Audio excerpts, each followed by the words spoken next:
everyone, welcome back. Today's word of the day is flaw.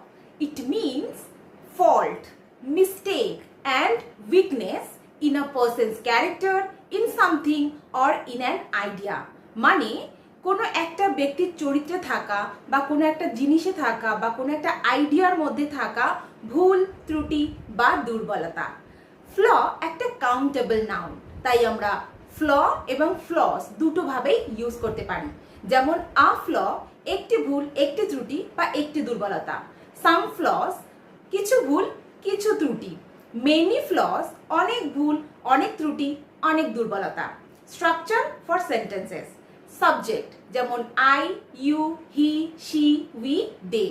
Helping verb according to tense এবং subject. তারপর আমরা একটা main ভার্বের use করব।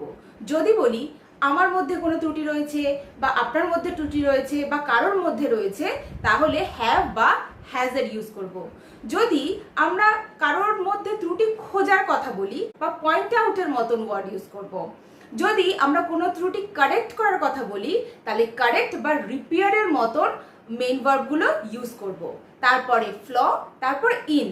যদি কোনো ব্যক্তির চরিত্রে আমরা ত্রুটি দেখাই, তাহলে লিখবো ইন হার ক্যারেক্টার বা ইন হিজ ক্যারেক্টার বা ইন দেয়ার ক্যারেক্টার। আর যদি কোনো জিনিসের মধ্যে দেখাই বা কোনো আইডিয়ার মধ্যে দেখাই, সেটা লিখবো। Let's see some sentences. Everyone has some flaws in their character. আমাদের সবার মধ্যে কিছু না কিছু ভুল আছে।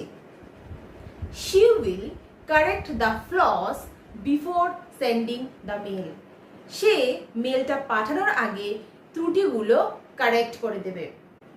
The movie has many flaws in its editing. সিনেমাটার এডিটিংয়ে প্রচুর ত্রুটি রয়েছে। The collapsed building had many flaws in its foundation construction. ভেঙে পড়া বিল্ডিংটার ফাউন্ডেশন তৈরিতে অনেক ত্রুটি ছিল। The mechanic repaired the flaw in the washing machine. Mechanic কি করেছে, ওয়াশিং মেশিনের যে ত্রুটিটা ছিল সেটাকে রিপেয়ার করে দিয়েছে। The client pointed out a flaw in this design. Client এই ডিজাইনের মধ্যে একটি ত্রুটি দেখিয়েছেন। We see some flaws in this project plan. এই প্রজেক্টের পরিকল্পনার মধ্যে আমরা কিছু ত্রুটি দেখতে পাচ্ছি। We should not find flaws in people's character. আমাদের মানুষের চরিত্রে ভুল খোঁজা উচিত নয়। Now it's your turn. Make a sentence by using the word flaw and write it down in the comments.